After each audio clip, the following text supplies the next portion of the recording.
Good morning to you, my friends, wherever you may be in the world today. Alan here from blessed. You want to be local, like say this is Ubud, Bali, which is where I'm at.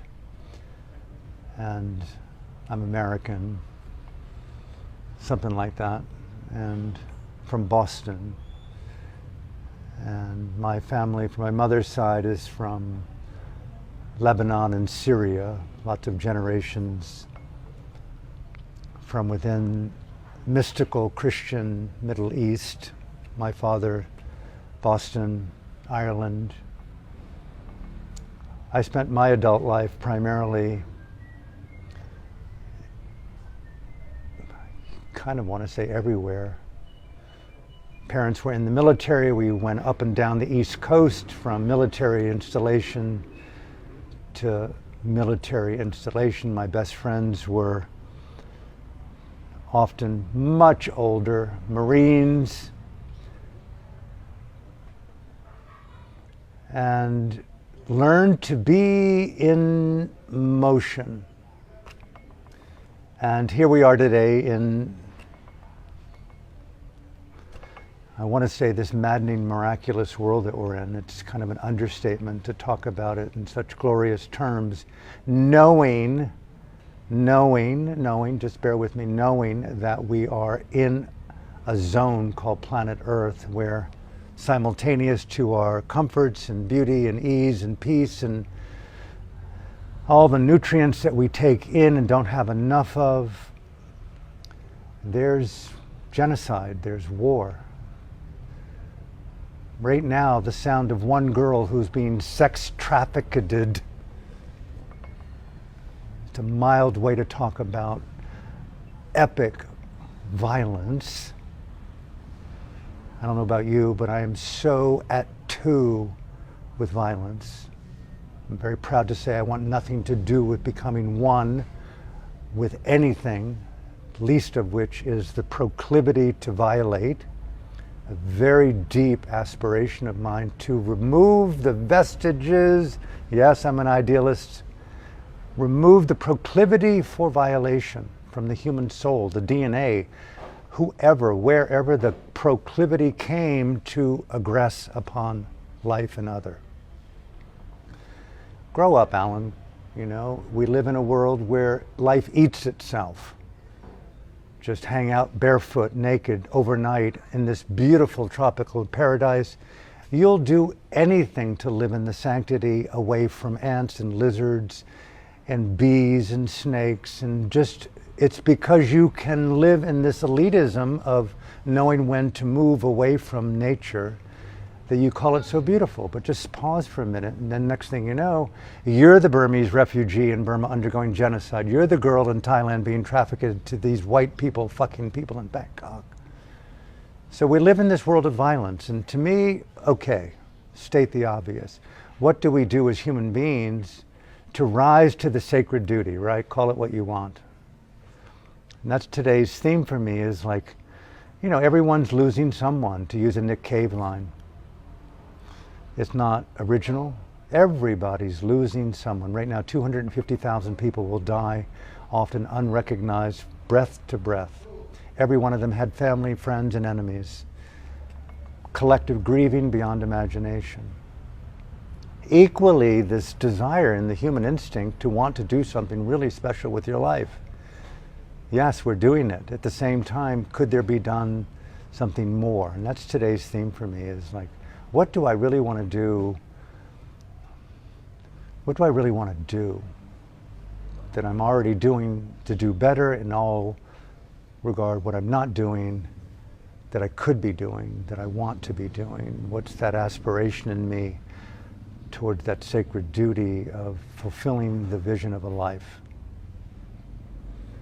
And as an artist, I define myself as an artist, nothing to do with being spiritual or a teacher or a former monk, but as a heart-spoken word, a creative, someone who lives a lot alone and indulges deeply into the machinations, the formations of what we aspire to do, which is to bring the evidence of your own interiority to the surface of film and book and visions and all the various ways in which we love dance and music and poetry, and create something that's called really you and great. You know, we want greatness out of it. What does that mean? It fucking has an indelible place in culture that really adds something to the imagination. It gives a child yet to be born, already living in Berlin, somewhere, hope that you can achieve something really, really, really amazing with your life. You can come out of the ghetto of your shame. You can come out of self-doubt and the expectations of culture and maleness and femaleness. You can really step out of step. You can do all the things that you need to do to authenticate the wisdom of your instinctual aspiration. The wisdom of your instinctual aspiration. Pause. I've got a couple of projects coming up that I want to share with you. July 16th, July 23rd, and July 30th, Sundays, primarily in North America and also here in Bali, where I'm going to be doing 2-hour seminars on a topic that I've been invited to explore, which is very personal, which is mindful intelligence, which is a very interesting area of exploration for me. Sort of the, lack of better ways to put it, the operating system of how I go about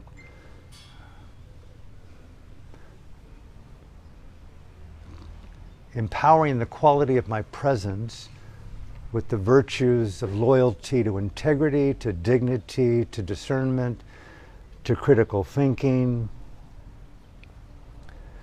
to ethical self-doubt, to creative imagination, to challenging cognitive bias, to come out of my own unrecognized, partially recognized Stockholm syndrome, which most spirituality is Stockholm syndrome, I find. And how to individuate from religion, individuate from psychological pressures of conformity to existing structures of authority, how to not play within the paradigm of totalitarian, unrecognized lockstep with false authority. How do you understand integrity versus collusion? And mindful intelligence to me has been the only thing that I've found in 5 decades of spiritual, psychological, psychedelic investigation that has stood the test of time. And I'll get a lot more into that. And also microdosing. I've been off-grid for 5 decades with my psychedelic use. Mostly the lower the amounts, the more interesting it has been. And I've been asked to also talk about something I've employed over the last 10 years, especially the last 2 years, what I call self-therapy. And the interface of these 3 lenses, mindful intelligence, microdosing, and self-therapy, are the theme of these 3 Sundays coming up. And if you're interested, they're offered freely. I made a vow some years back to no longer, not that I'm down with against money, but I've refused to charge exchange for presence. And so they're offered freely. And if you're interested to participate, you can come to my website, Alan Clements, under events. And we've agreed to limit it to 100 people. I think it's very near to that now. And I'm very deeply engaged in the process of these 3 Sundays. So please join if you're interested. I also have, which I can't really tell you the details of it, but I'm going to direct and engage my personal skill set in the development of a feature film, fusion documentary that's going to be filmed here in Bali through July and August.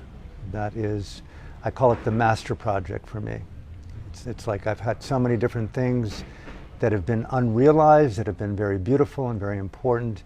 This is the merger of all of my work into one creation, and I'm going to save that until I make good on the promise of delivering it, and it's been filmed. And I just met with the producer and the executive producers today and yesterday, and it's a go. I'm very happy to say, I am deeply honored to say that we are going to have a very unusual, radical film available that I don't think has ever been done, that I hope to be so radically disruptive. I don't mean in a mean way, although I have some places in me that is not afraid of getting bloody and even looking at the front lines of where we need to roll up our sleeves. They're playing really heavy today, not just with censorship, but with the vilification. No, not just the vilification, the criminalization, incarceration and criminalization of truth and freedom. Guess what? Not on my hill. And this film is okay, revolutionary, and I'm all into the feminine inspired quality. Hey, listen, let's talk about it. Let's see that our differences, I know it's cliched, our differences are actually virtues to empower something so simple as the freedom of speech that is under assault everywhere you look, so that everyone that I know today, some of the best journalists and so-called teachers and therapists and psychonauts, everyone is self-censoring. Done. On film, with the hope, the radiant hope, women know this intrinsically, hey, let's talk about it. Let's seek resolution where harmony is the agreement, not right and wrong. You've got to have something larger on this planet than criminalization, censorship, and this old tactic of the patriarchy. I don't know where this came from. Call it Mara in Buddhism, call it Shiva in Hinduism, call it just pure evil in Christianity. This deeply enmeshed, icky, dark goo called the proclivity to dominate, make wrong, vilify, criminalize, call it toxic patriarchy, call it dictatorship, call it diminution of being, call it slavery, call it persecution, call it white patriarchal elitism, call it totalitarianism, call it global fascism, call it what you want. It generally comes with people who have penises. Sorry to vilify the body that I'm born with. There's something that goes on in the conditioning of the masculine male that is so fucking out of control that it wants to give cluster bombs and munitions and billions of our dollars to Ukraine for a grotesque proxy war where human beings are splattered like spaghetti sauce on earth for profit, privilege, power, the preservation of patriarchy, and blah, blah, blah. We should rub the faces of the elites in the blood of those bombs. Welcome to America. Welcome to this film. I'm into theater, I'm into satire, I'm into comedy, I'm into dark humor, I'm into sincerity, I'm into learning from the feminine, Mr. Biden, Mr. Xi Jinping, Macron, Trudeau, all the rest of you fucking goons in positions where you have no right to be. Your game's up. This film is about your game is up. And I'm going to offer a solution called something beyond retirement. Taking your clothes off, taking a high dose of a symbolic placebo that renders you null and void to the toxic motivation of your desecration, and allow you the wisdom to redeem yourself through endless tears and vulnerability by looking into the face of the kids in Yemen, 300,000 boys and girls in the largest human crisis that we've known in modern times, based upon your forever wars, Mr. Biden, supplying weapons to Saudi Arabia for this fucking blood called oil. And you're willing to desecrate and kill in the name of privilege, profit, power, and patriarchy. We've got to intervene and not just talk about what you're not doing well enough. We've got to think of creative measures. So a creative opportunity here where, wow, we don't need any more white, middle, and upper class women and men around the world doing psychedelics. We don't need to heal trauma after trauma after trauma, being in denial that my fucking iPhone is empowering child trafficking and slavery in Africa for the cobalt needed, or the lithium for these fucking solar panels. All the while that I'm basically protecting the future of life by being in collusion and denial of the denigration of life and the persecution of life, all for my elitism. We need to create conditions where the elites come to their naked knees and seek redemption based upon the wisdom of the feminine, which is to call off their assault on life.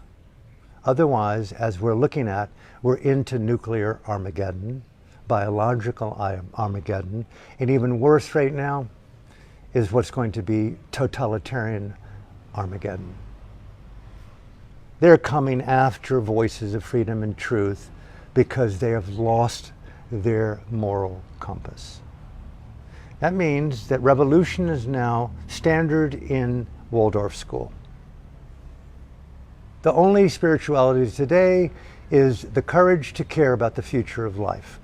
We must be willing to die on the hill for the preservation of the sanctity of universal human rights and democracy, freedom of speech, freedom of expression, and peace, for God's sake.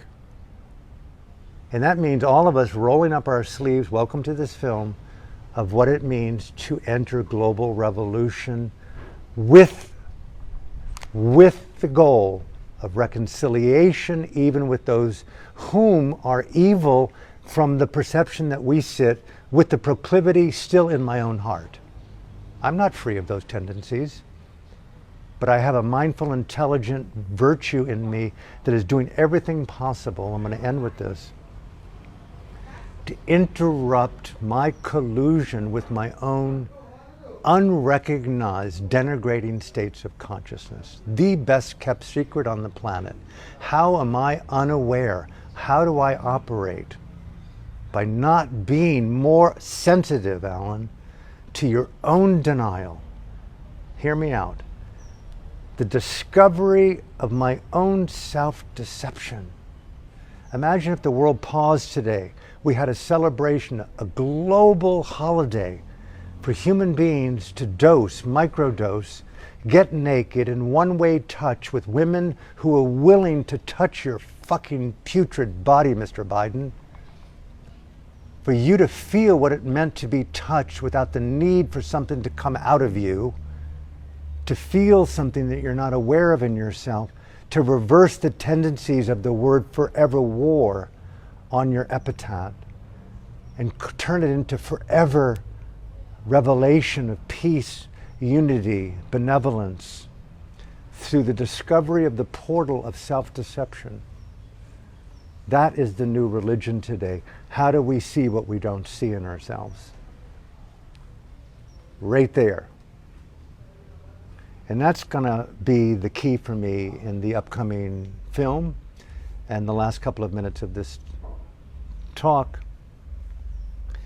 Is if there's one word in the ancient Buddhist texts that, and there's many words, but there's one that really touches a very deep place in me. I've learned, as you've learned, you can't do it alone. And they have a word for this in Burma, in Buddhism, called Kalyanamita. It's just a gem of a concept, and it's an individual who sees you. How many of us want to be seen and felt and resonated with in a sustained way that elevates the best and beautiful in us?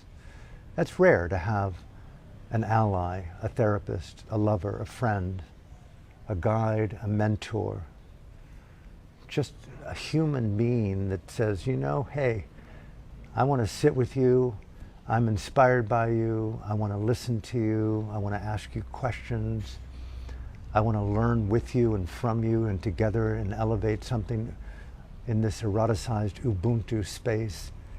I see you, I feel you, I see it, I see you. That's your strength. You're an amazing storyteller. You're incredibly inarticulate, and you reinvent vocabulary. You look at these talents that you have. I'm so touched by them. Being seen, Kalyanamita.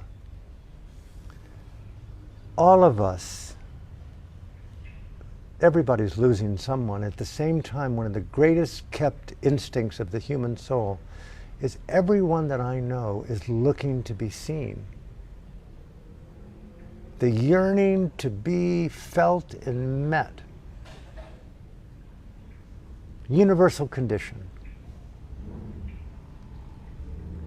I want to use the portals of my perception and body upon the ground and the flesh and the consciousness of another who isn't just there to receive, but sees and feels and resonates and listens and belongs and exchanges and elevates the Kalyanamita psychological, psychedelic, psychiatric, therapeutic, mindfully intelligent Ubuntification of shared space. They see you and bring out in you the best in you, okay? Kalyanamita. The Buddhist word for that person. The lack of terms uses the word teacher. It's trans-intimate. Having been a monk in Burma for a short period of time, they use the word Kalyanamita there in real time. And you see it in dynamic action.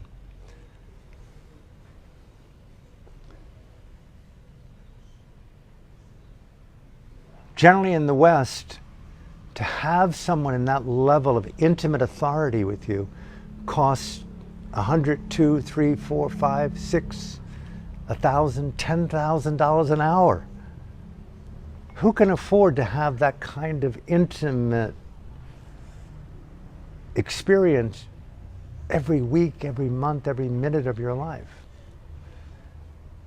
So my point is, in this seminar, in this film, is how to become that for yourself.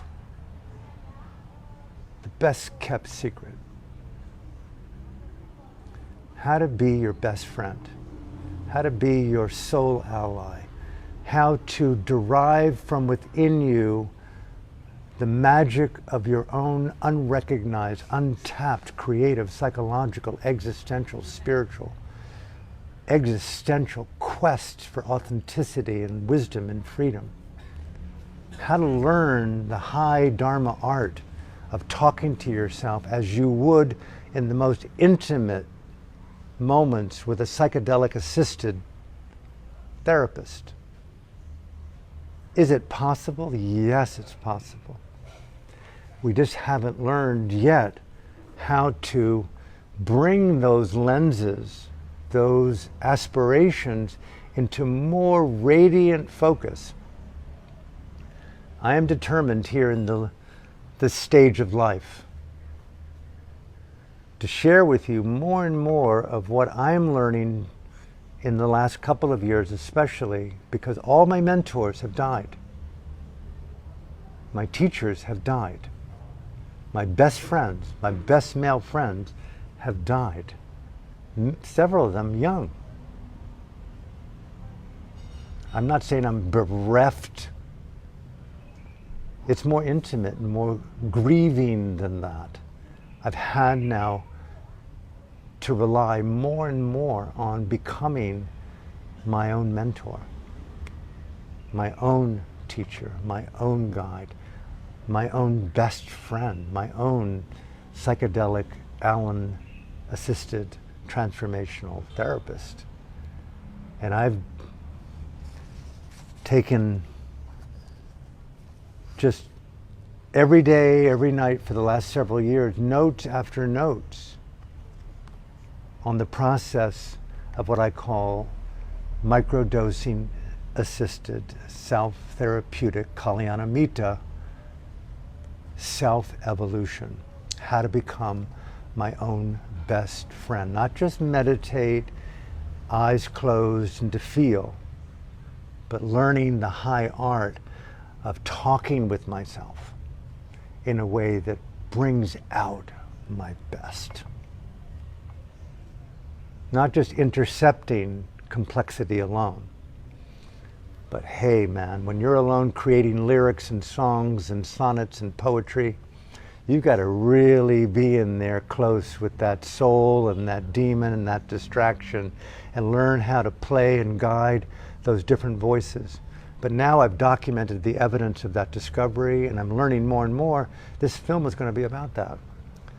And today is the first opening to that process. And I'm going to do all that I can to support in this next year or two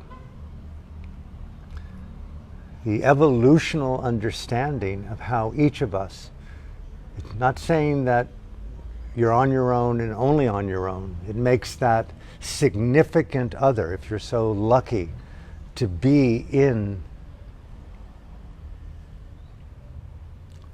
the configuration karmically, existentially in your own life, where you do meet other, and that radiant dynamic elevates sovereignty, unity, commitment, that sees into the machinations even of the word chemistry and teases out from within that field of deeply esoteric psychological emotional energy that which is freeing and that which is collusion with limitation.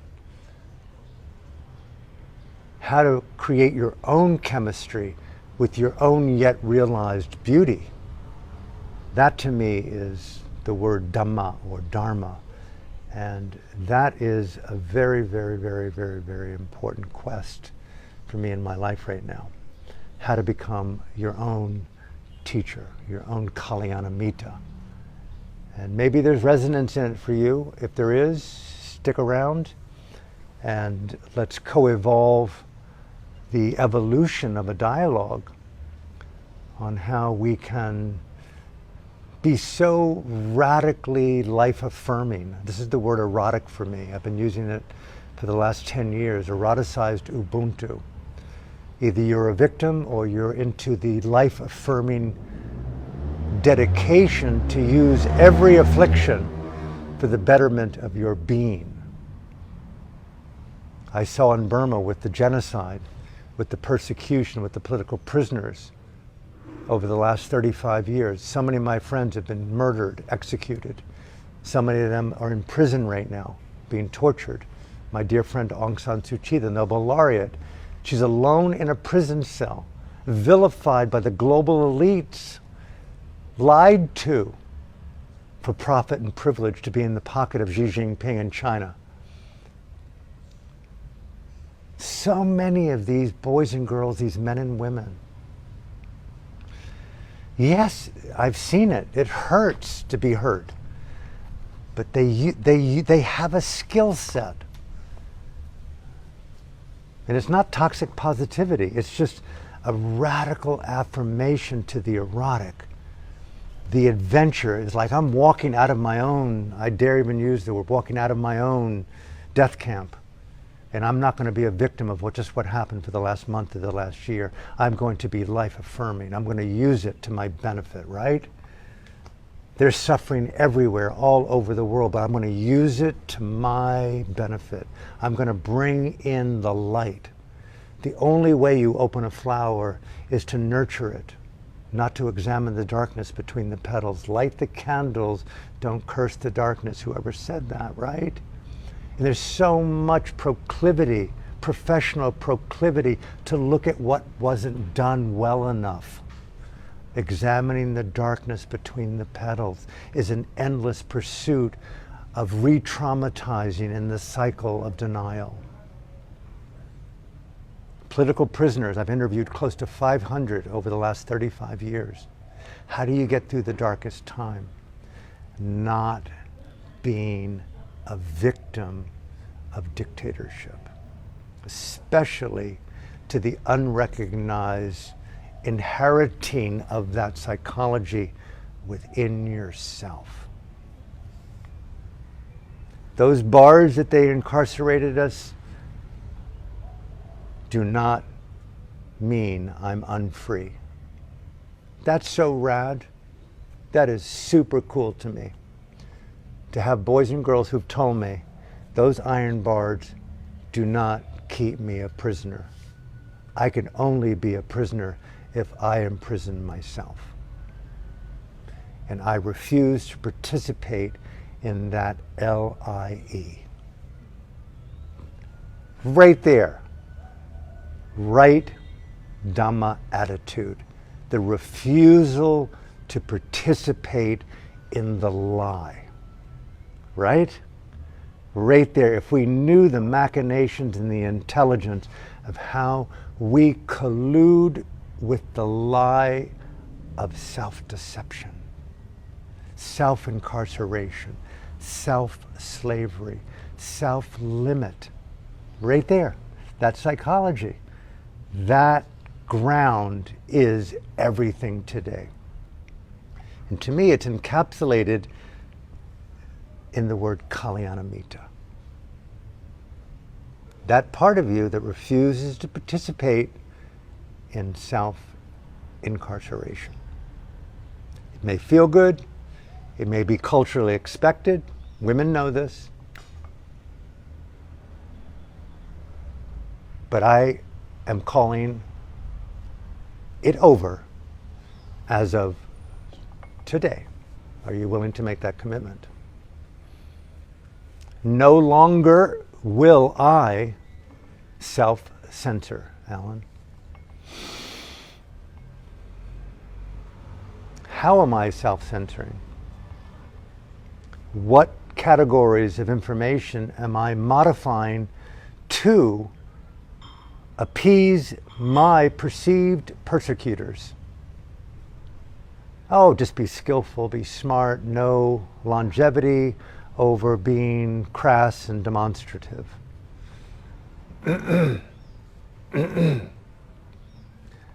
No. Not 1 minute of participation in collusion. My dignity, people told me over 35 years when I interviewed political prisoners, my dignity was not theirs to take, even when being gang raped. We sat in silence for some time, for several hours, listening to the reverberation in that. Me being too petrified even to ask a question for fear that I might traumatize this woman by even being in her presence as a man. And just holding the sacred space of shared dignity as virtue of the sacred duty of keeping that alive in this world. And that was the interview on camera. And what an honor to be in this woman's presence. And they're all over Burma. They're all over the world. And to me, that is the missing thing. I'm going to end here. When I act things out in myself that denigrate, diminish, violate, call it human, but I don't want to call it human. It's called my inability to rise more intimately to the edge of a more directed level of non-contamination. It's not cool to harm. It's never right to rape and persecute. It's never right to torture and denigrate. The more that we felt a recoiling of that energy in ourselves, to the point of nausea, biologically, if we felt nauseous that we wanted to violate another country based upon yet again more weapons, I felt it in my body, Mr. Biden, as a kind of malaria-induced fever. I think we're very close to that. That kind of moral repugnant energy that would, don't do that. Stop dignity over profit. The revolution. So right now we want to articulate the evidence of that psychological, spiritual, emotional, intellectual process within the human psyche. It's not new, but to demonstratively reveal that, and for each of us to be more and more committed to a trans-spiritual, trans-psychological, trans-religious, trans-cult-oriented, mindful, intelligent approach to the preservation of dignity, a freedom of one's own interiority in respect to the freedom of others,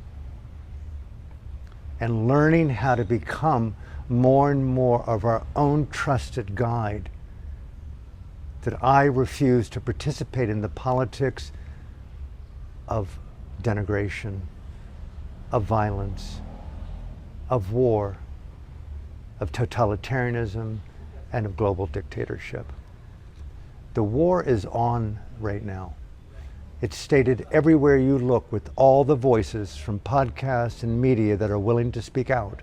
We saw it for the last 3 years with this pandemic. We saw the game plan rolled out. The war on consciousness is a real one. The battleground is your mind. And they are coming after your consciousness and mine. And we are developing the attributes of an intelligent, mindful presence that refuses to participate in the politics of control. Okay? More than that, in the trans politics of freedom. It's our time to rise up in the masses. We are the masses. They are the minority. And reconciliation, like a good mother with a child, hey, listen, I'm not going to deny you my breast, my friend. You're my child. We have to embrace what it means to be the archetypal mother. And she is basically saying, don't fuck with me. You know what? You have fucked with me. And guess what? I'm fucking fighting back.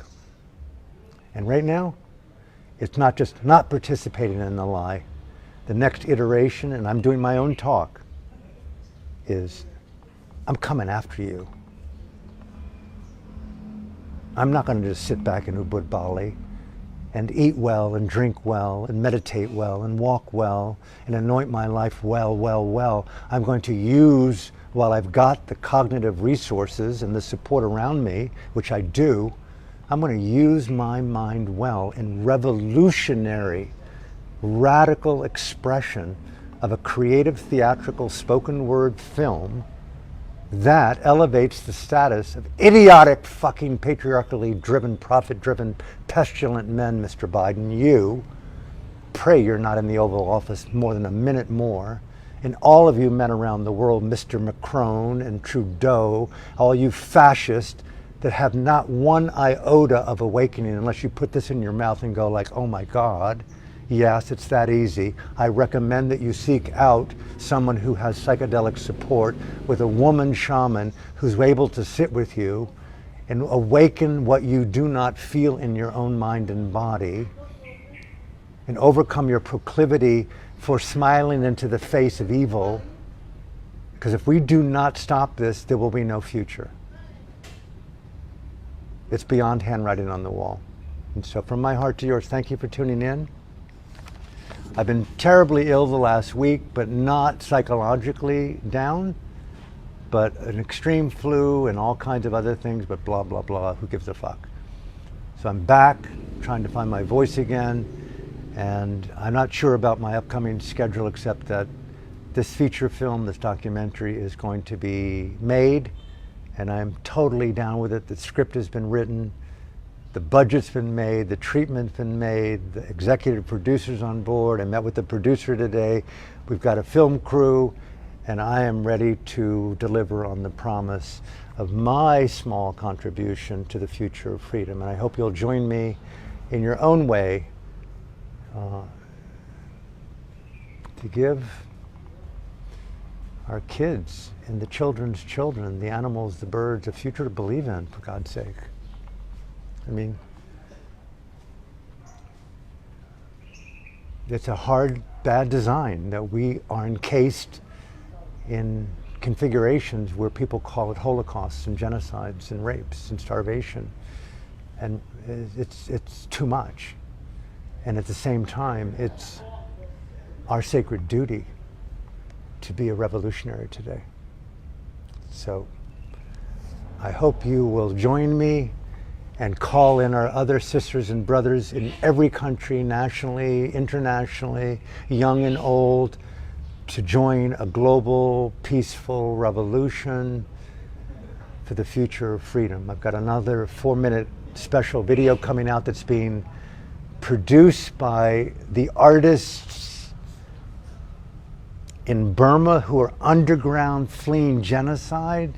We're teaming up to do a 4-minute video to bring to life Robert Kennedy Jr.'s campaign, and a call for global peace and the support of the people in Burma, a defensive revolution to ward off military dictatorship and what they're dealing with today, which is an ongoing slow motion genocide of freedom, of democracy, and of human life.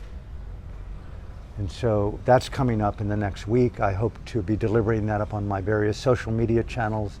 And I'm thrilled to say that I'm partnering, and they're partnering with me, the underground producers and the artists of Burma who have fled their country, to keep using the power of art to challenge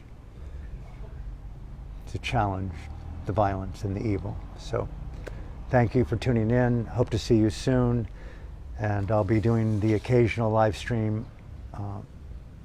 whenever. Thank you. Have a beautiful day. So for the people who are here, we're going to have a chance to talk and to discuss a few things that may or may not be of value to you, but they're deeply valuable to me. So you have a question about Burma? Yeah.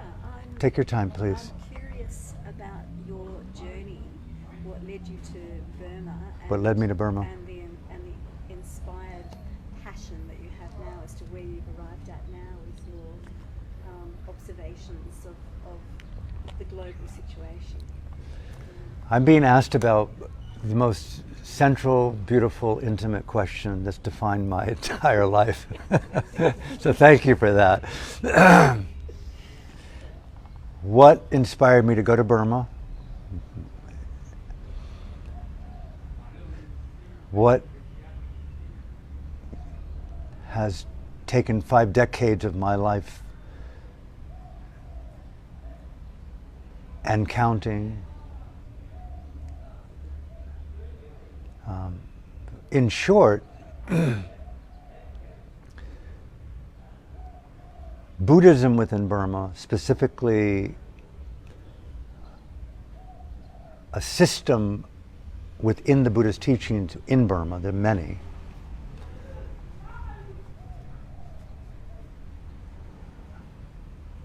I read a book in 1971 attributed to a man who later became my preceptor as a monk and a teacher. His name was Mahasi Sayadaw.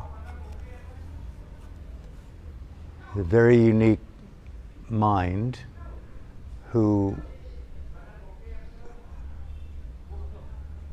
strength among many was the power of mindfulness-oriented insight meditation. He was a student of human consciousness within the Buddhist direct experience tradition, like an applied emotional scientist of consciousness. He was the foremost Einstein of Burma. He was the chief questioner at the Sixth Great Buddhist Council, and Buddhism comes to the world today based upon 6 deliberate periods over 2,600 years of groups of monks and nuns getting together, only 6 times, and convening and talking about what these teachings mean on an experiential level. And for decades it was all done verbally. Okay, he was the head of the last great council, 1951. What good karma you had to be led to him. Yeah. He wrote many books, but his interest was trans-Buddhistic, trans-ism. How can an individual study consciousness to overcome self-inflicted suffering? That was his whole thesis. And I had everything I could imagine in the West except happiness and peace. And I did not want to just philosophically, psychologically, or psychedelically camouflage it. I wanted like organic evidence of transformation. And he offered meditation in a way that made sense to me. And I read this book, and this is 1971. And eventually it led me to Burma, where he lived. And I asked if I could study with him, and he said no. It's a dictatorship here. You can only stay for 6 days. And otherwise it would be great, but I can recommend places in other parts of the world. But I was deeply dissatisfied with that exchange. And so I invited him the next year to Los Angeles, where I lived, where he came. And at the end of that 1-month period, still dissatisfied, I said, I want to be under your tutelage and learn how to do this without an endpoint. And so I ordained as a monk in New York. And he said, that's the best chance of the dictatorship optimizing the conditions to overcome their never before precedence in giving a white person a longer visa, except if you're a diplomat. Anyway, long story short, so I went and I was given an extension on the visa. And so I was able to live in that monastery under his guidance to study Satipatthana Vipassana meditation, with mindfulness meditation. This is where the worldwide mindfulness and lay meditation movement started, is in the monastery with this man. It's ubiquitous now, worldwide. It's in institutions and colleges and the military. It all started here, and it's traceable. So that's the first part, is I could not, there was something about the discovery of consciousness and the reality of being within consciousness rightly that was organic and natural, without any spin at all. And they offered that level of intimate, see what you see and learn how to study the contents of consciousness on a felt, experiential, somatic level. They called it Dhamma Literacy, where you learn how to discern this state of mind is called love. It's a very different word than the word. Obviously, swimming is a very different idea than being in the water. They teach you how to be in the immersion of the experience in Burma, not the label. But you were at the source as well. The monastery is a place to live and experience the practice of immersion in the states of consciousness. It's like a safe zone for deep, non-theoretical exploration. And I'd never known that before. It's not Buddhism, it's not meditation, it's immersion in the felt study of states of consciousness. So it's like way out there as a thought experiment. And it's trans-psychedelic in the sense that they deal with hyper-unordinary states of consciousness.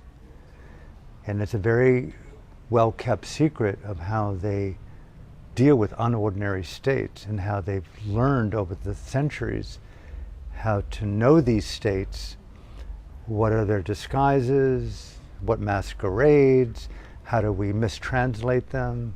So they're the kind of Einsteinian, Freudian, Jungian, trans-Jungian empiricists of consciousness, but are often misunderstood because of their cultural judgments,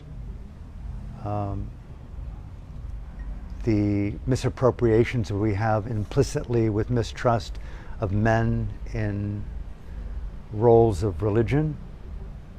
And very rare can you get into these countries in Burma because of the long-standing,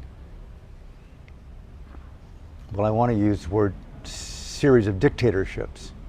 Burma is one of the most established forms of dictatorship in the world. And having lived in that culture for 35, 40 years off and on, I became a student of consciousness and also a student of dictatorship. And that led me to the last interwoven period of time, being intimately involved in their nonviolent revolution to challenge male, patriarchal, toxic dictatorship. So I've done a lot of books and film. And rare do you find a culture that is forced to integrate ethics and generosity and compassion and nonviolence in the face of such violent oppression. You know, it's one thing to develop peace and concentration and harmony in the comfort of a beautiful retreat in Ubud, but to do it knowing that you could be a spy for the dictator, where tonight you and your family, Alan, are going to be raped, killed, and incarcerated for the next 20 years. That's high-risk behavior. Welcome to Burma. And so I spent a lot of time as an outsider trying to infiltrate the learning process, if you will, of what they're learning in the face of the revolution, to distill that through books and films, which I've done 10, 11 books on this, so that we can learn how to not participate in its arising in other parts of the world, and equally be supportive of how to bring wisdom to Burma, which no one's doing. They're letting Burma burn. So it's a matriarchal culture, and it was invaded by the white imperialists of England for 121 years. So like America and Canada and Australia, it has a long history of denigrating indigenous culture. And the effect of that on us, white people. Burma, their English in many areas is better than English in the UK or America. And there's lots of things that genocidal colonialism did for the culture, besides persecute, denigrate, shame, and belittle, it developed an incredible revolutionary energy of radical dissent to any machination at all of oppression. And I'll end with this, as you may know, but maybe you may not know. I mean, 1984 is being paraded around the world today as sort of the template, new Bible of what's happening. And it's brilliant what George Orwell has articulated in that book. It was in our school curriculum, actually. Yeah. Say again? It was in our school curriculum when I was in high school. Is that right? In Australia, yeah. So, George Orwell was a policeman in Burma during the war, World War II, prior to 1984 being written. He wrote a book called Burma Days. The point being is that he was one of the oppressors. He was the white man being paid to be in a denigrating role, oppressive role, a genocidal role with the indigenous population of Burma, a Buddhist, atheist, Hindu, multi-religious, multi-ethnic, matriarchal culture. He was part of what China did to Tibet, the British did to Burma. Okay, so he has blood on his hands. You could be paraded around as a genius of confronting Big Brother in Western society, but your curriculum was one of the oppressors. Ironically, too, he was a policeman in an area of Rangoon where the most notorious, violent prison was built by the British to incarcerate the most radical revolutionary voices within Burmese culture. So he wasn't just an ordinary running dog of the white imperialist. He was a policeman within the unit of oppression. He enforced the rule of law, of totalitarianism. Bear with me. In the small area of Rangoon where the grossest, most violent forms of torture were to those like you and me who were voicing our dissent. I mean, psychologically, he could hear the screams of what his culture and his people were doing to the people. You damn well better write 1984. Okay, my point is that, wow, Burma understands Big Brother more than George does. You were Big Brother, and you were a brother within the Big Brother. Thank you, Mr. Orwell, for 1984, okay? Well, I hope it was cathartic for him. Yeah, exactly. You got it. It's like Hitler. Give me a break, man. I'm purging. Yeah. You know, give me another dose of ayahuasca. I promise not to do another Holocaust. Yeah. Okay, I really take my dick off. You can castrate me. Whatever you want to do, I promise. Maybe one. Give me a little bit of a weekend away with just another Jew or two. I can't live without killing a Jew. I just want to kill a baby when she's in her embryonic state within a woman's vagina. I love killing pussy. Mr. Orwell, how about a sequel called I'll Never Do It Again? How about like rolling up your sleeves and going right to fucking downtown Downing and going like, you know something, this fucking coronation and kings and queens and imperialism and all that you do in denial and reparations, it's over. Step aside, take off your fucking cloak, your uniform, your garb, your medallions, your false bravado. Get out of here. You're over. Go to fucking Ubud and purge. We need a change of leadership, not rehabilitation. And so Burma, for me, out of all of this rose a new form of leadership. That's the last thing that I've learned there. First it was meditation, study of consciousness, then application of Dharma-oriented principles of ethics and generosity and compassion in extreme violence how do you do this without like, It's like you have to have some part of yourself in denial. yeah, To it's be like, able to allow that to be going on out there while you're in that bubble. I was able to leave, Yeah. although I was a public one number enemy for 2 decades. Wow. That's a small badge of honor. Mm. But people come out, you risk losing your home by being here today. Guess what? You went home and you don't have a home anymore. That's high stakes spirituality. Yeah. Whoa, Commitment. that's Burma. Yeah. And so I learned from the outside a little bit of what it means to play high stakes. Okay. And if you don't play high stakes, they're playing high stakes with you. Yeah. And so it's like, whoa, whoa, whoa, whoa. If that happened to Aung San Suu Kyi in Burma, what are you, Mr. Clements? So that Niemann Mueller famous quote of the Lutheran priest in the Holocaust, when he said first they came and got the the social workers or the union workers, and I was a Lutheran priest, you know, I didn't speak up. And then they came and got the communists, and I was a socialist and Lutheran, I didn't say anything. And then they came and got the Jews. Well, I mean, they're great, but we can do without them. Then they came and got the Buddhists. I never liked the Buddhists. They were anti-God, you know. Then they came and got the Lutheran, and guess what? I'm a Lutheran, and there was no one else to speak up, he said. This is after 5 years in Auschwitz. The lesson he learned of colluding with,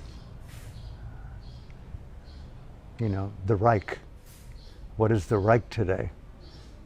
It's in Silicon Valley. It's in Facebook. It's in Instagram. It's in Threads. It's in Twitter. It's in our stock options. It's in our soup. It's in our psychedelics. Davos last year did a big thing on the value of psychedelics.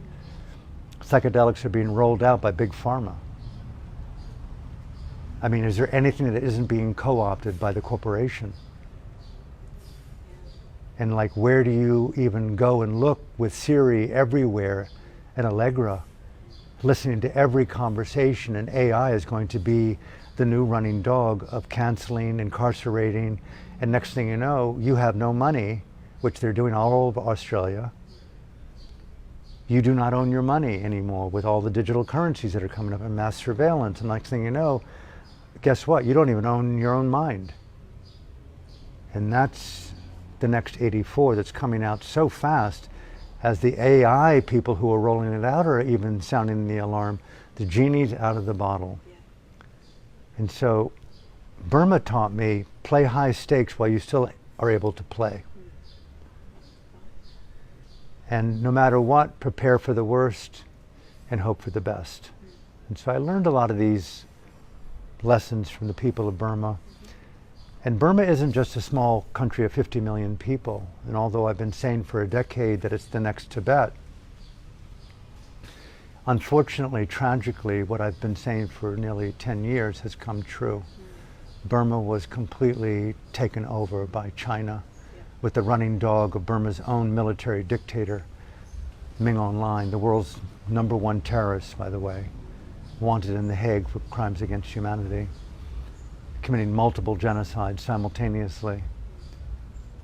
That it's the playground of Xi Jinping to have 50 million slave laborers building cars and plastic and garm and wood and rubies and shellfish and access to the Bay of Bengal and the pipelines of oil and gas that come out of there to go into Yunnan province, all of which were not ever spoken about during the global vilification of my friend Aung San Suu Kyi. Very much identical to the lie that we were told by Pfizer and Moderna and the government's collusion and big corporations and, you know, Anderson Cooper, $10 million that come from Pfizer, to lie to us about the efficacy of a gene pseudotherapy that we knew, they knew was detrimental to the immune system in the body and blah, blah, blah, blah, blah. They knew they were lying to us for profit. Well, the same thing in the way that they vilified the Nobel Peace Laureate in Burma. They deliberately threw her under the bus because she was a revolutionary woman, and they don't like powerful fucking women in roles of high office who basically want to champion reconciliation, peace, divine feminine wisdom. They don't like it. You're a threat to the profit and the privilege and the power of the toxic, pestilent patriarchy. And so the New York Times and CNN and BBC and the Washington Post, everyone around the world colluded to throw the woman under the bus and put her on the crucifix and burn her as a global witch. All based on lies identical to the last 3 years with this fucking pandemic. And so indirectly, I've been a student of totalitarianism, and as a man, a very early discovery of the power of the feminine, the divine feminine, which is, you're both all women. You know it from birth and grown into your fury, into your wrath, into your wisdom, into your power. It's time for men to step aside in any role of power and give support to the resurrection, the elevation of the woman. End of story. Get rid of the problem. Problem is the penis. On the spot. The best thing that men can do right now is to step aside. No bargaining, no timetable. Take your fucking uniform off, Mr. Biden, and let the presidency be someone other than you. Done with violence. Because the future is essentially a calculated, human being, anthropocentric driven global extinction. What kind of time frame are we dealing with here, though? I mean, I can't see any of this happening anytime soon. That's a very interesting, none of us have any window into the matrix any more than we've got. For me, the smaller the doses that I do of the psychedelic allows me, in the best of moments when I'm alone or in the company of a rare being, to feel beyond my own dissonance, my own prejudice, my own bias, and all of a sudden there is a genuine epiphany. I'm a student of the epiphany and of pre-intuitive awakening. Like, wow, like trans 100 monkey thinking. Like against all odds, the Titanic didn't sink. It sunk, but it didn't. And out of that, the sacred duty was to resurrect a radiant wisdom. It's the ancient metaphorical analogy of the caterpillar and the chrysalis. That instinct for that metamorphosis. Hasten the metamorphosis. And I think right now, if I'm to really spin existentialism, there is the possibility. I feel if there are people who get, which is only you doing your best iteration of your own wisdom, step up with your own open mic today to the globe and say what you think changes the world. And you've only got 90 minutes to do it. Deliver on that promise, because you want to know that they came after you because it was so powerful. With that said, the goal of my theme, of my film that I'm doing, is I would like Xi Jinping, Macron, Trudeau, Putin, obviously, the gentleman in Ukraine, all the Saudi elite, Mr. Biden, Mr. Trump, to this is my dreamer. I don't see what the power of spirituality and religion are about if they don't embrace redemption. To state the absolute obvious, every one of us are murderers. My tax dollars rape and kill every fucking being that America does in my name. I'm an American citizen that has incessant blood, not on my hands, that is my fucking body. Alan, recognize that. You're an ancestral invader.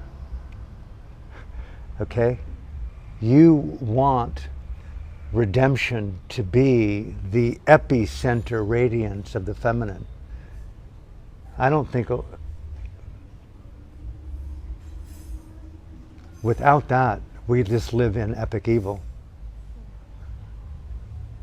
Otherwise it's AI and remove the human Homo sapien and just give a digital iteration that hopefully removes the pride, the arrogance, and the evilness of our intent that can't be redeemed. So if we don't understand the portal of redemption, that's the Kalyanamita thing for me, how to become your own best friend, which is meaning, how do I learn to love, to forgive, to redeem my inability to see these things? I mean, could you imagine? I can't imagine how we parade people in courts for what they do, which is just heinous and grotesque, to kill someone. And to recognize that you were a human, that you grew up in a condition with parents where for some reason I did that. But imagine waking up. My entire political career has been totally on the backs of women and children. 1 million Iraqi civilians were killed by a lie by George Bush and Dick Cheney and the agreement of men and women in my country. How could you account for that in a court? Yeah. And how can we sit back, the pimps of war and the pimps of violence? There's not words sufficient to describe that evil. And to do what they do to people like Julian Assange, who revealed through the radical journalism of this, the war criminal intent, not once in Iraq, but in so many ways. And look what that's the soul of our conscience, that we're going to do that to someone who shows us how to be a better government.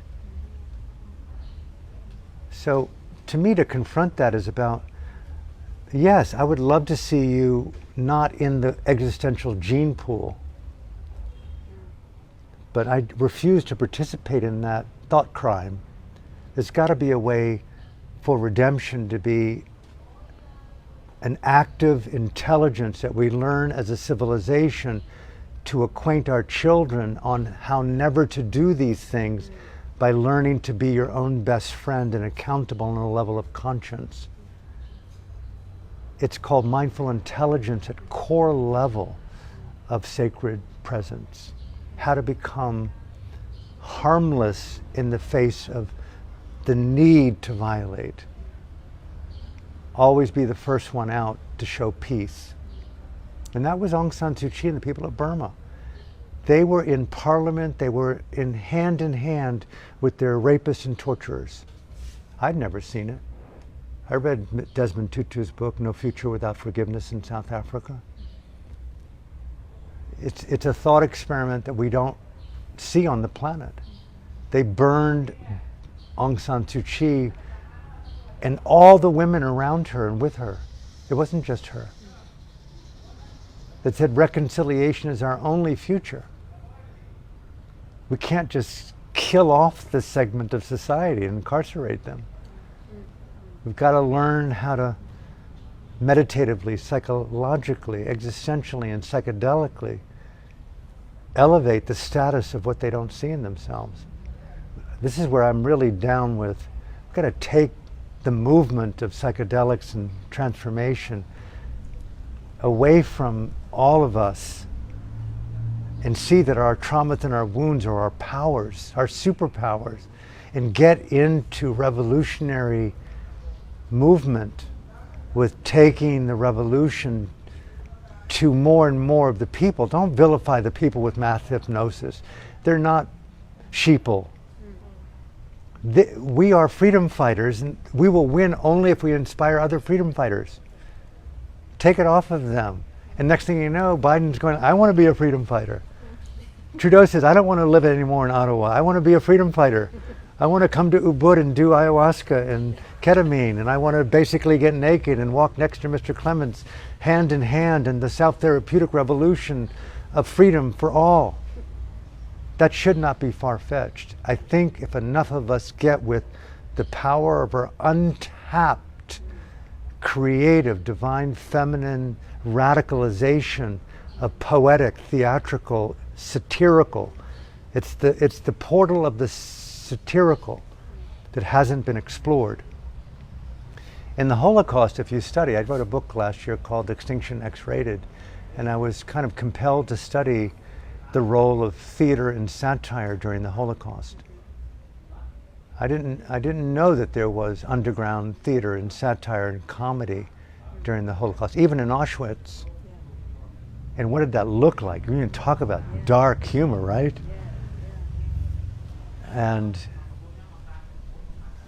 But it goes deeper than sincerity. And how many times can we do podcasts on what the elites didn't do well enough? I mean, it's like already it's becoming obsolete, not only boring, but it's like enough of what they didn't tell us, what they didn't do, blah, blah, blah, blah, blah. But what can we do to invent awe?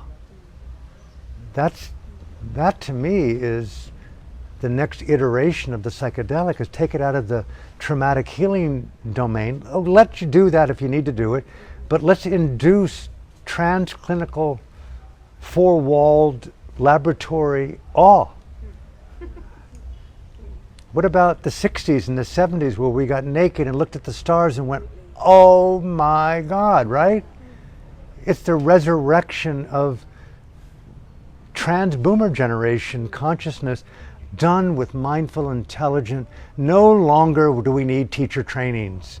They're obsolete. We don't need more psychedelic-assisted guides to overcome childhood wounding. Enough.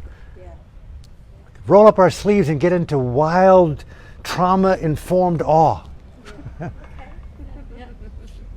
Dance in your broken crookedness. I saw people in Burma who were blind and who had been lost limbs, still in the revolution, festering with infections without antibiotics, and still out there willing to lose it all for the sake of the future of freedom.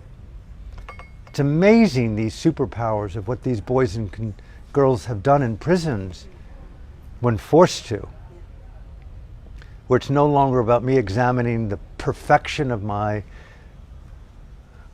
projected childhood that wasn't really perfect. Yeah, it diminishes it somewhat, doesn't it? Yeah. Perspective. Reverse that, you know, I love my mom and dad. They were so flawed, they were married for 75 years, for God's sake. They should have gotten divorced every week of that 75 years. But there's something about that that's miraculous. And, you know, now that they're both passed on now for the last 4, 5, 6, 7 years, it's not new for me, but gratitude. That's the best kept secret within the erotic, is the power of beautiful states of mind as revolutionary evidence of your sacred duty to care for the future of life and freedom. Is reverse it. take what they didn't do into what they did do. Yeah. And nurture the flower, let it open, don't examine the darkness between the petals. You know, Mom and Dad, when you were alive, I didn't express my gratitude to you. I know you're somewhere in the cosmos, birthing in your own new iteration of existence. I want you to know, as son, I immeasurably honored by the gift, Mother, of your breast, of the sanctity of our 30-foot trailer that you pulled up and down the East Coast, that kept us out of the snow and the rain, and Dad, your willingness to join the war, to challenge fascism and dictatorship and the Nazi onslaught throughout Europe, for feeding us, to giving to us, to buying me coloring books, and to helping me understand how to climb a tree, to swing a baseball bat, and to play tennis, and that you let me go into the forest and bring turtles home with the guarantee that I released them a month later, and I began to sit with them until they opened from their shell. And I used to remember studying openness from their shell and how you had to sit quietly for them to grow in trust. And then they would actually even take food out of your hand rather than not eat in the encroachment that I gave them, the cage outside. And I learned a lot from those turtles. And so I want to thank you, Mom and Dad. It's gratitude. And I think that's one of the hardest things that we have among intimacies is, you know, you're so beautiful to look at, and it's not your features. It's can we talk about how you have learned to sit in your body so comfortably? How is it that you learned to form words that are so elegantly radiant with care? Who taught you that etiquette? I want to learn more about how you've understood beauty.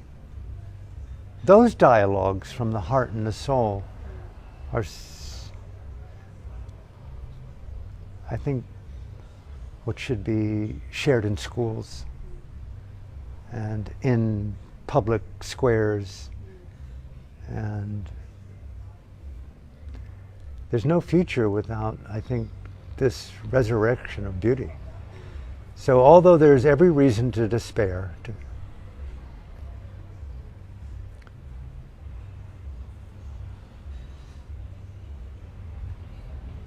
all the people that I've considered to be friends, allies, mentors in the way that I understand the context of consciousness within the world and this thing called the universe, is as my best friend, one of my best friends, Bob Chartoff, the producer of the Rocky movies, just reiterated to me on a personal level for many, many decades, never give up. And that's what I heard in Burma. That's what I've heard with political prisoners, is that your dignity is not something that is to be bargained with. And no matter what, only you and you have a conversation with your heart, your God, your goddess, your soul. And that to me is the best kept secret of all, is how to become my best friend where I do not abandon him. Not only do I not abandon him, I know how to touch him. I know how to caress him. I know how to make love with him. I know how to kiss him. I know how to hold his hand. I know how to nurture him. I know how to bring him to life when he's down. Self-compassion is so much more interesting than mindfulness. How to anoint myself with the sacred embrace of what the woman or the mother normally would do when you were unable to do it for yourself. You know, I'll end with this. There was a time in Burma where I had been meditating for the better part of 2 years, and it became somewhat normalized. And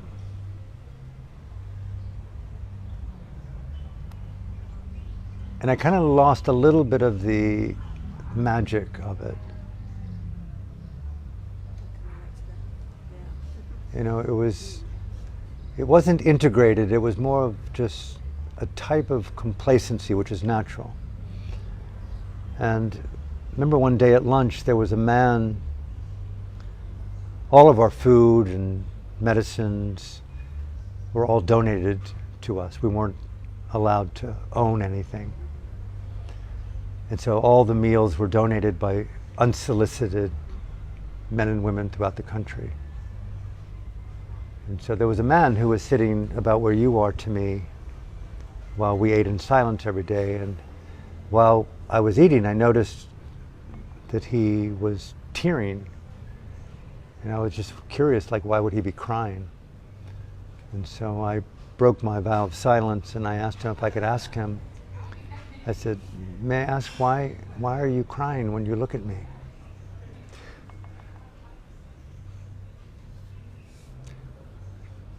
And he was so humble. He said, I met with your teacher before as the donor of today's meals. I'm the village head, and these people who are around me are the people in my village. This is the first time I've had in my adult life an opportunity to come to the monastery because of my responsibilities. And I met with the teacher, and you, as the only Westerner here, told me that you were American and that you've been here for almost 2 years now. And I can't believe that you have done that at such a young age. The idea for a Burmese who've never left their village to fly all that way across the country, the idea of it's another galaxy, to the physics of that were beyond my ability to translate. But he said, in my own paraphrasing, I'm in awe that you've done that at such a young age and that you're here doing what I'm doing for the first time. This is the day one of my first meditation retreat in my life. And I'm offering a donation to support the monastery staying open and free as it is. And I went, geez, what an amazing communication. And so I took that to heart and kind of increased the sensitivity of my own self-perception. Within a day, I had a fever. Within 36 hours, I was unable to walk.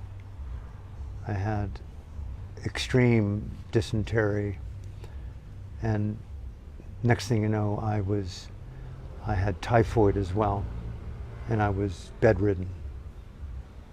And my idea of meditating now was over. And I was alone in my room, really sick, and they were good at taking care of you, and then a series of things happened. Just to make a long story really short, I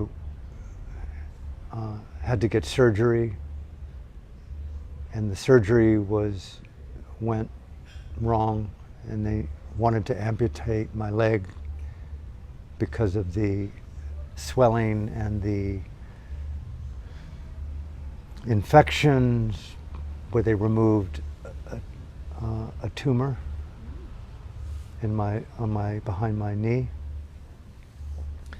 And I got hepatitis on top of it. So to make a long story short, they turned my room in the monastery into a hospital room, and literally it was life and death for 7 months, intravenous. And anyway, the point being is that during that period, people close to my teacher came to the monastery and would sit in my room day and night, caring for me. And it was the first time in my life as a 29-year-old that I'd ever been completely incapacitated. I could not do anything without the hands and the mind and the support of others. So it went from no longer meditating on my own and the sovereignty of this process of self-awakening through sitting and walking into complete adult dependency. I was in deep convalescence, hospice, at 29. And these people put water on my lips. I've never been bathed by other people, much less strangers. And the oddity of that, be cleaned like that. They chanted in the day, they chanted in the night. And they just sat in silence in my room for these months. And it taught me a whole other level of intimacy in Burma that I never would have gotten, I think, if I didn't get sick, was that you can't do it alone. And that the reverence required with everyone you meet could be the one that keeps you alive, that elevates you. And who knows from a past lifetime, past lifetimes, past lifetimes. The Buddha talked, there's no one you meet who hasn't formerly been your wife, your husband, your brother, your sister. The oceans are filled with tears of those whom you've lost by association of intimacy. There's no first beginning of life. There's no first beginning of trauma. There's no first beginning of the conditions. So everyone you meet, show the ultimate level of reverence. That man showed it to me, and I got that gift the hard way, but a kind of easy way at a young age of wow. Anyway, after I got better, I was walking like I was walking on water. I was so happy to be alive. And I was out of meditation. And I was in the monastery walking to go see my teacher.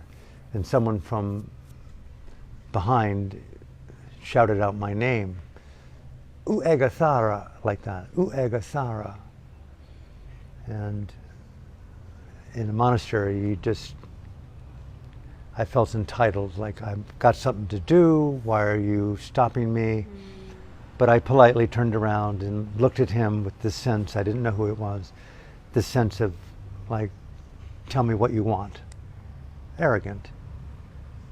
And he looked at me with this remarkable, remarkable smile and said, it's understandable you don't remember me, but there were many of us, but I was one of the people there who was taking care of you when you were dying. And I immediately went back into that state of looking into the eyes of the man who's crying. And yet again, a lesson being learned right here, right now. What is your Dharma? Show up with the highest level of respect and reverence and eroticized, life-affirming, transformational awakening. This is your meditation right here and now. This is your microdose. This is your high dose. This is your redemption. And he just simply said, I'm so happy to see that you are alive and walking. And, I don't want to interrupt your life. And I'm just really happy to see that you are well and healthy again. And to me, that's Burma. They birthed me. These are my spiritual Dharma family. And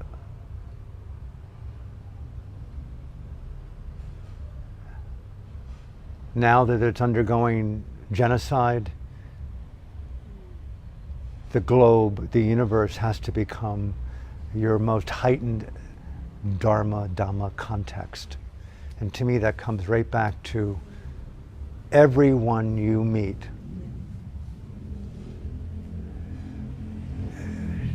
Show in, show out, show off, radiate, elevate, co-create, be the most beautiful mind you can be, because you can be sure, Alan, death will come and there'll be no invitation that you've got 10 minutes before it comes. Only you can be responsible for your own interior, like those political prisoners show you. Refuse to denigrate anything with arrogance, with pride. Come out of the configuration of projection, of less than. This opportunity isn't as good as the meditation cushion that's waiting for me in an hour. The person whom I'm about to meet, who is my significant other than you. all the ways in which we create apartheid, discrimination in the world, unrecognized patriarchy, right? What does that mean on a felt level? Well, this film for me is a radical exploration of these processes at the peak of my life, vulnerable as I am. I want to document the evidence of my own interiority in a way, in context, and it must be done. a few people are believing in me right now. And I'm not into teaching. I have no students. I'm not into followers. I'm not trying to amass systems of transformation. I'm kind of abrasive and about all that stuff. I'm kind of... You're a great storyteller. Yeah, thank you. My friend Bob thought that as well. I was a good storyteller, and thank you. So anyway, that's a bit of a ongoing evolutional answer. Yeah, I get it. Never, ever, ever give up on the best, most beautiful qualities of your own interior. And Yeah, they sure get knocked about a bit. Sometimes you lose that connection. well, it is easy to lose it. It's so easy to lose just about everything. And then the more of us that connect in beauty, the more of us connect in the elevated states of trans-religious, trans-predictable states, of humor, of kindness, even of flaw. It's inevitable. But that's the risk of becoming more dimensional together, right? What's acceptable? Can I really truly be myself? No, you can't. You can be authentic in this way, but don't exceed the parameters of cultural, spiritual acceptance. Otherwise, do it behind closed doors, called denial, disassociation. Yeah. Women know this intrinsically. Look what women have to do to come of age, to be attractive to patriarchy, to the male, if you're heterosexual. Just look at the conditioning. And just look at the conditioning that we're all conditioned by the conditions of the conditions and the conditions of the conditioning. It's an endless conditioning prison. Yeah. And to how to really, okay, I want to see beyond the cultural, the global, the continental, the linguistic, trans-existential, is it possible? Microdose, a little bit less. Be your own thought experiment, open up, see, discover, transdose. What are you looking at? Capture it on camera. No, you're lying to yourself, even there, Alan. You're so articulate. You've got to stop being so articulate. You've got to basically be flub up. You got to learn to be inarticulate, just the way someone like,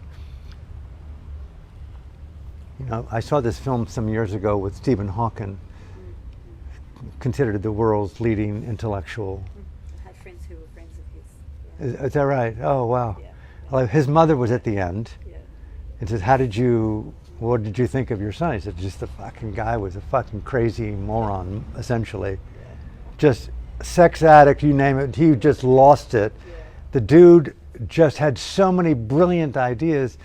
What was his strength? He knew what to cull from the sea, and he could extract genius. But to live with the dude and be around him, nightmare. Yeah. How to lose it sufficiently and know in that creative, I want to make that one song like Nick's Hollywood. The story of Kisa Gotami, and the Buddha who had lost her child and goes to the Buddha. I hear that you can bring my child alive. I'm mourning the grieving, losing of my child. And the Buddha said, go to a home where there's someone who hasn't died and I'll bring your child to life. Give me a mustard seed from every home where there's someone who's never known death. And she went around with hope and went to every home, and every home said there's been death here in numerous ways. And Kisa Gotami came back to the Buddha crying. Everyone is losing someone. It's not unique to me.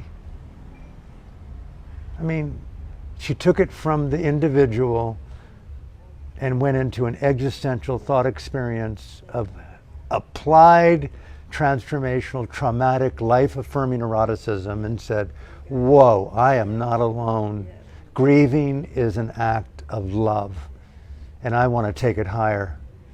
And the Buddha said right on the spot in his psychic communion with her, and it said in the text, she was enlightened on the spot. What does enlightenment look like there? I want to decode that. Yeah, please. We need to decode that. We need to talk with each other like that. Yes, I hear your trauma. Find a mustard seed somewhere where it's not true, with tremendous sincerity. Go inside of yourself and create a universal landscape of, I want to be at the edge of my transformational inclusivity of this being not natural, but how can I learn from this? Not to vilify trauma, not to vilify anger, not to vilify greed, not to vilify pride, but to take that added element of toxic profiteering from it. That's so shadowed. You have to call it satanic. So you've got to remove the satanic overlay on intrinsic complexity, call it evil, and then learn to transform that overlay of satanic evil with vulnerability. That's where the divine feminine is. How can I redeem that by learning to cry in the face of my predilection to profit from denigration? Okay, right, we're getting closer by language, right? Yeah. Storytelling is decoding consciousness in context that makes it more and more universal, where the applause isn't for you as teller, it's for the information of the shared transformation. Transacting, the archetypal gesture. And I think that's what our roles are, is what's missing for me is sister, fellow, out-of-the-box, trans actor savants, poetesses, writers, creators, lovers, trans, don't even call it working and sex together. You know, take it out of the container of your capitalistic overlay. I am choosing a vocation based upon what I'm choosing to do. Total empowerment. Yeah. Theatrical empowerment over 9-to-5ing, digitalizing, robotics, chat BT, let chat do everything for me. Doing it far better than even Einstein can do it.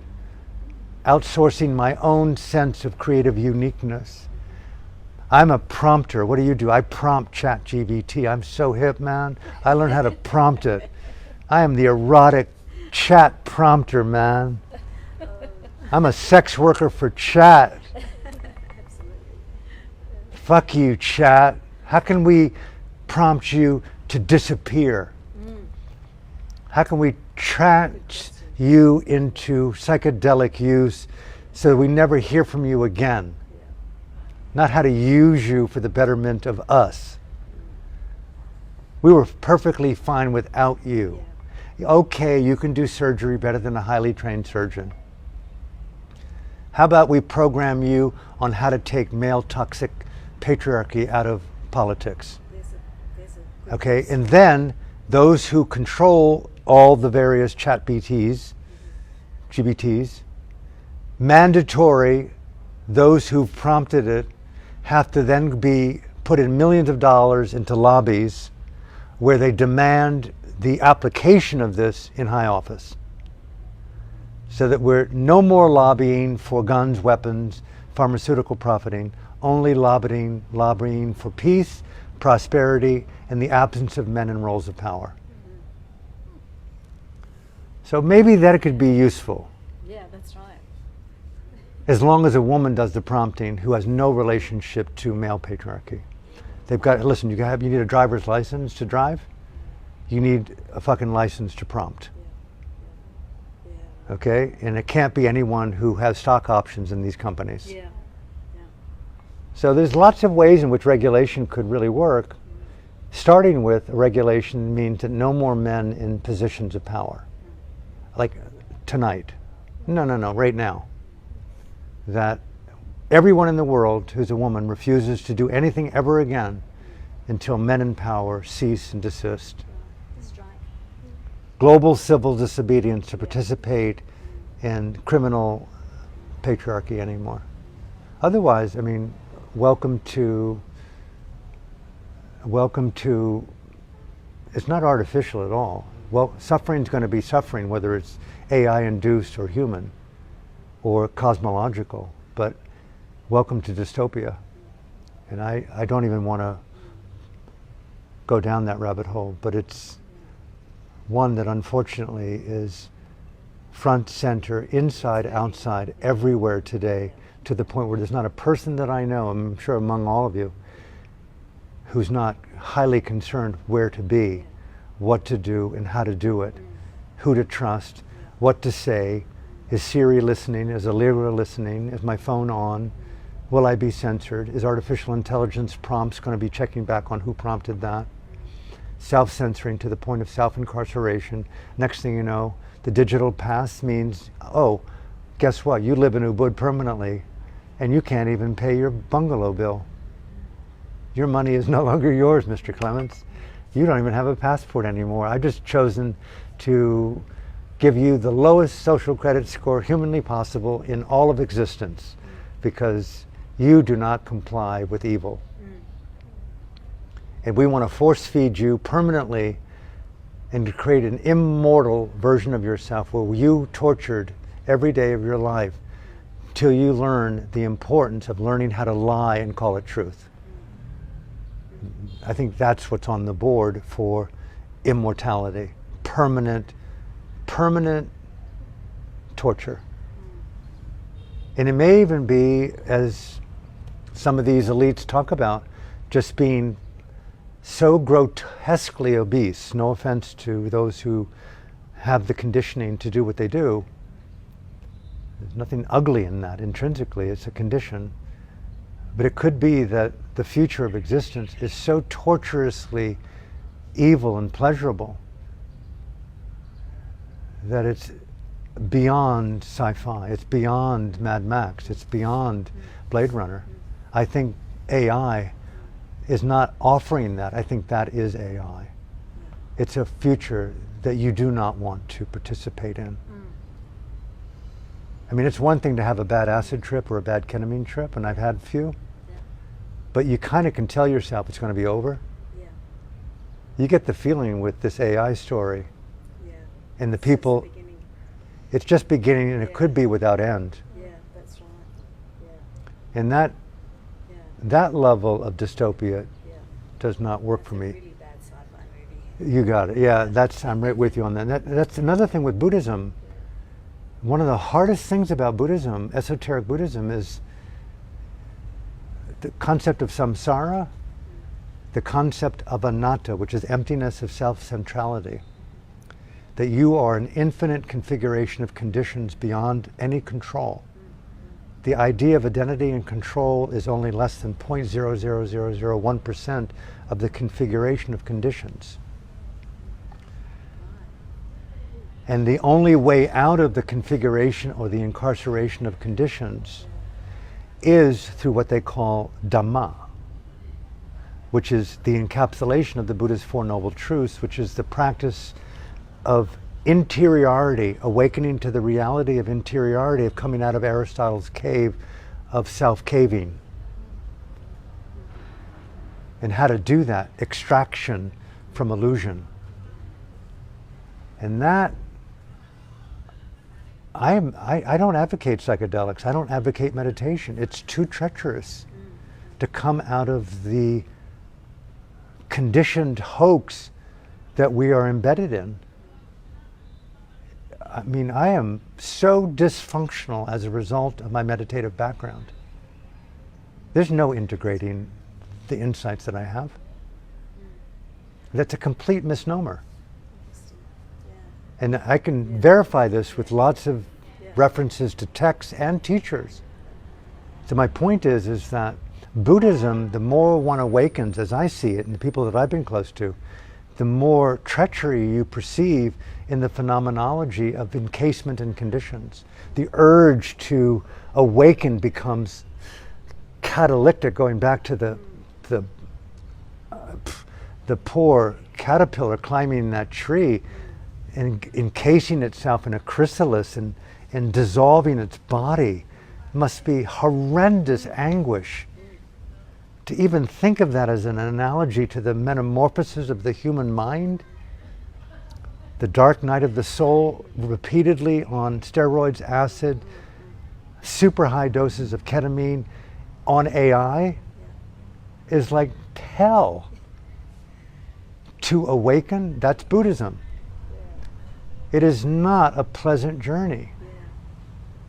To extract identity in a world that is intrinsically, Buddha pointed out, it's a bad design. It is bad design. It's fucking flawed. That's the only wisdom in Buddhism that you can have, is to see the flaw of existence. That means I think it's cool. I think I should do that. I don't care if I get hurt and hurt someone in the process of being hurt yet again.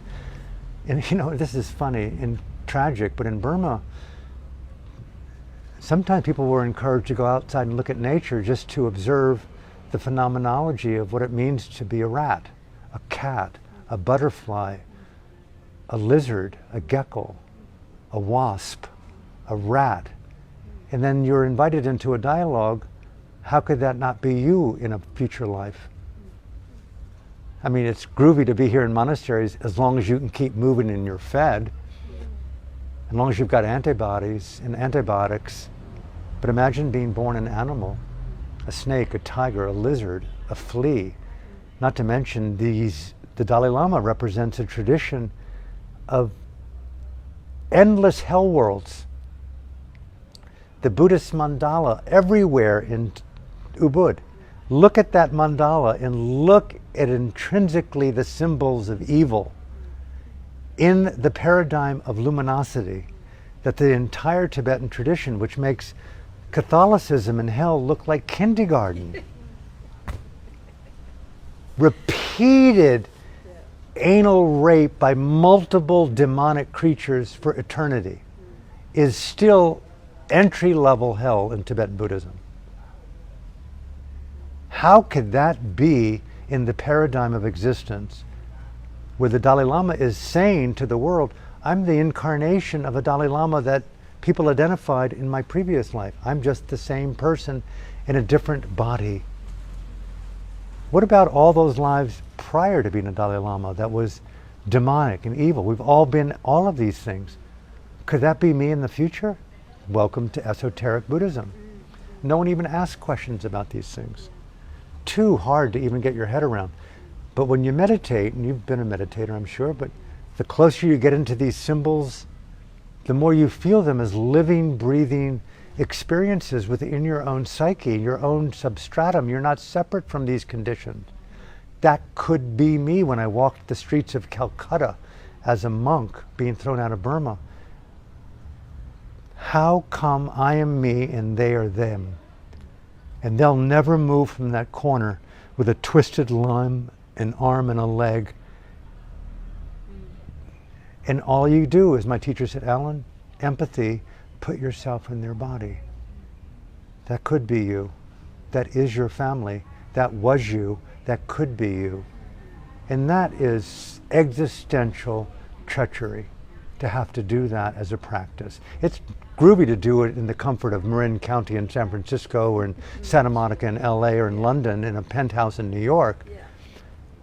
But get naked in a refugee camp in Yemen and take off your white patriarchal label of American passport and stay there for a while and associate with a boy and girl who's cannibalizing themselves because they're so malnourished and they can no longer even cry, which is a standard issue there among the boys and girls. The trauma is so intrinsic from no food and nutrition. They cannibalize.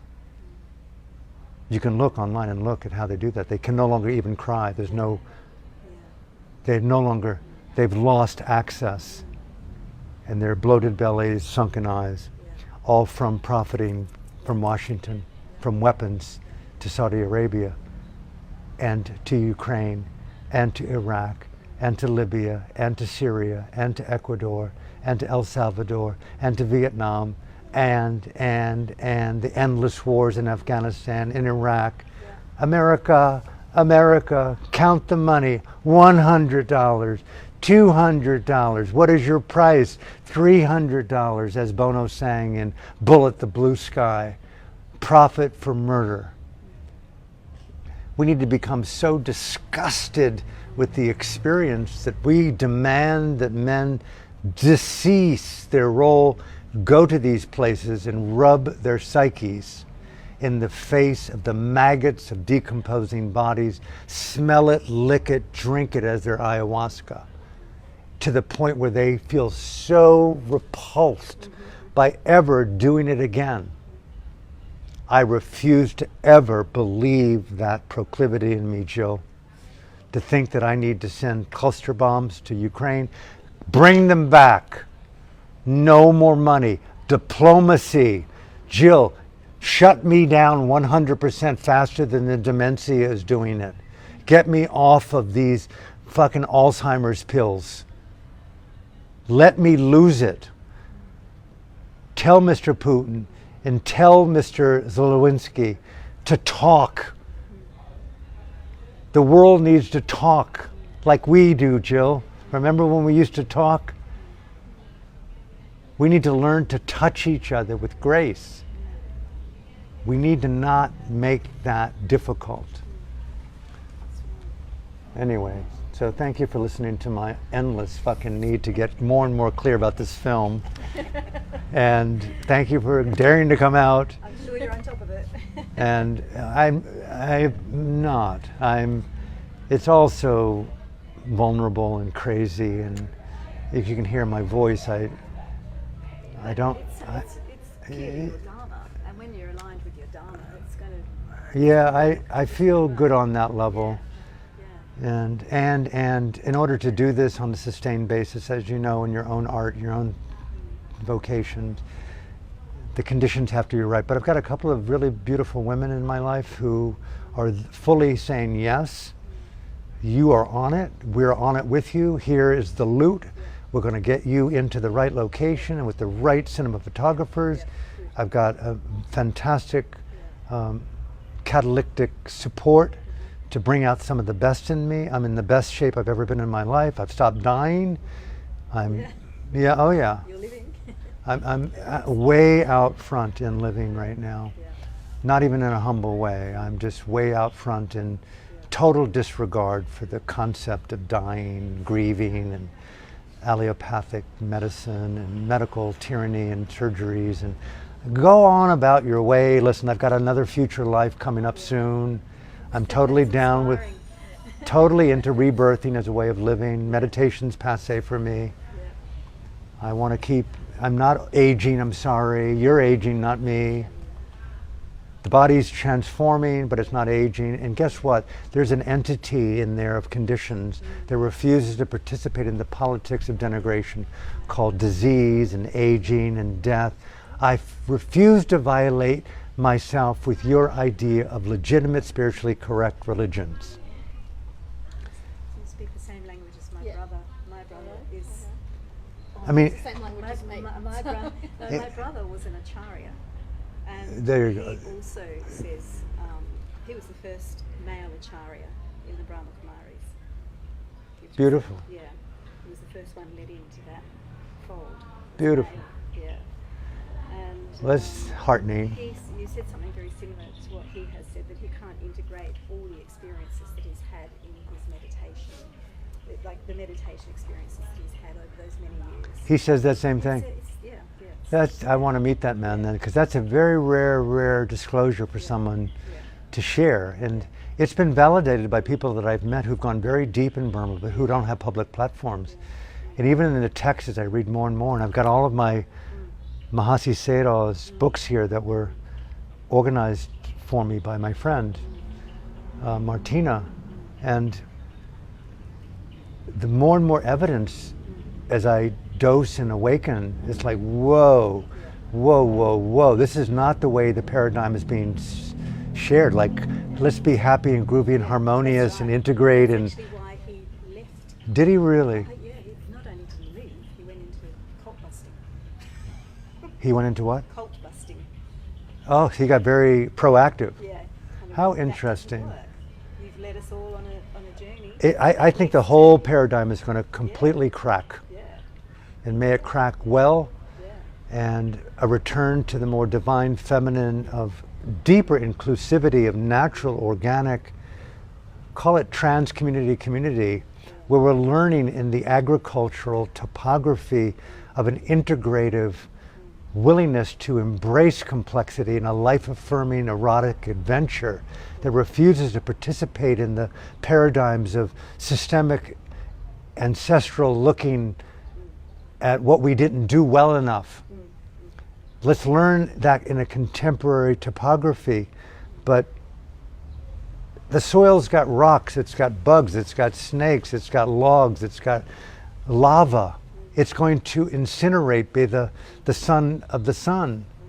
It's a temporary location. Let's resurrect here and turn back self-denigrating extinction. Yeah. Boom, boom. And I get a little bit heavy with the profiteering primarily men profiteering on the cultural proclivity to associate innocent, good-hearted people with what didn't go down well enough when they were younger. And also the increasing chorus of how toxic culture is. You know, I'm an American. I have every right to talk about toxic culture. But you know, the truth of it is, and my mom and dad were good about this, Alan, you bitch so damn well and so much. But hey, listen, we brought you up, you know? We did our best. We're veterans of the war. There's a time to soldier on, man. It could get dark, and it could get far darker than the way that you think dark. But get with the party while you've got a chance to party, and like, what are you going to do to contribute?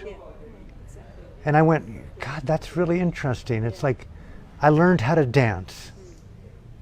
I learned poetry. I learned good books and novels. I was able to read. I learned how to surf. I learned how to listen to music and loved music. I learned how to write. I even had aspirations sometimes to want to be an actor, a poet, a speaker. I've been on stages around the world. You are all of those things. Yeah, and it's like, my point is, wow, culture's not that toxic. Yeah. Yeah, right, okay. Yeah. It's like, listen, look, we're hanging. Beautiful people hanging in a third, fourth, fifth world country that's been decimated. And guess what, America? You've got hip hop. You've got... Chopra just said that last night. I heard him on an interview and he said exactly that. Is that right? Deepak Chopra is saying a lot of the things that you're saying. Yeah, and it's like, but bless Deepak. Yeah. But one of the roles is to stop this transactional wisdom gifting back to the masses. Gone beyond that. He's talking about how we have to support the artists and the poets, and you know, and that hip hop. I can tell you the first way in which it should be done. Stop charging for your work. Yeah, right. End of story. If you're a therapist, give it up. Yeah, yeah. Stop your teacher trainings and give it's called dana in Buddhism. Generous gifting back, and let others support you in a way that they want to support you. And show by example that you walk your generous talk of making it accessible to the masses, not to the white middle class and upper elites. I mean, you're speaking to the choir. And no offense to the Deepaks of the world, but what we should be bringing to the world are those thought leaders in refugee camps. Yeah, that's right. Tibetan nuns who've been systematically raped. Yeah. Those boys and girls who were slave laborers in cobalt mines in Africa, blown over to give TED Talks. Yeah. Everyone step down, give back. Yeah. I've got so much cryptocurrency. Okay, I've got so much Ethereum and Solana and XRP and Bitcoin. This is Deepak. I'm just playing out Deepak. I'm going to open up wallets for 1,000 people and not even let you know where it came from. And I'm going to bring in all of my teacher trainings and call them, I'm going to learn from the people bringing in trainings. And all of my staff are no longer going to be paid employees. I'm disassembling Chopra's Institutional Incorporated. It's going to be a philanthropic giving back to the voiceless. Yeah. When I shut up once, when I went to Yugoslavia during the war, I went there to write a film by my friend Bob. What a film do you want to write? He said, Alan, you've got a tremendous capacity. What story? I said, I want to write a film about love in the time of genocide. So my friend was working at the United Nations, got me in. I was never under threat. I was in Zagreb, very safe, protected by the Zagrebian Croatian forces. But you're in a war zone. Yeah. My point is I stopped having something to say. It was the first time in my fucking life that I went silent. I went, Jesus Christ. And you know what? I stopped. I was on Prozac for 8 years up until I went to Zagreb. And it was only in the context of the horrific, I called it sacred trauma of being there, that I said, Alan, you are a fucking imposter. You're taking an SSRI for your fucking whimsy ass little depression. Alan, increase your cigarette take, I said to myself. Increase your drug take. Get so depressed that you die in Zagreb. But don't do it on fucking Prozac. Give up the buffer. Flushed it all down the toilet. Get real. And therein lies was the rebirthing of me climbing that tree Yeah. and that metaphorical chrysalis on the, not the backs, but within the heart of the people. And then eventually into Sarajevo, eventually to Srebrenica, where the massive murder of 6,000 Muslim men and boys in the soccer stadium. We were there some months after that, after the Dayton Peace Accords. And you just, Alan, stop and shut up. Saturate yourself in genocide. And you know what I thought to myself? I said, you know, you could have been Radovan Karadzic. Who do you know yourself so sufficiently that you could not have been the mass killer? Stop preaching. I said, drop your teacher story. Drop your enlightenment. I went into that drop your religion riff and never picked it up again. And that's part of the story. Anyway, I'm sorry to go on. I mean, even anyway, thank you for tuning in. Yeah. Great to see you. To be continued. Love To you. be continued. So can I be included in that 100 places?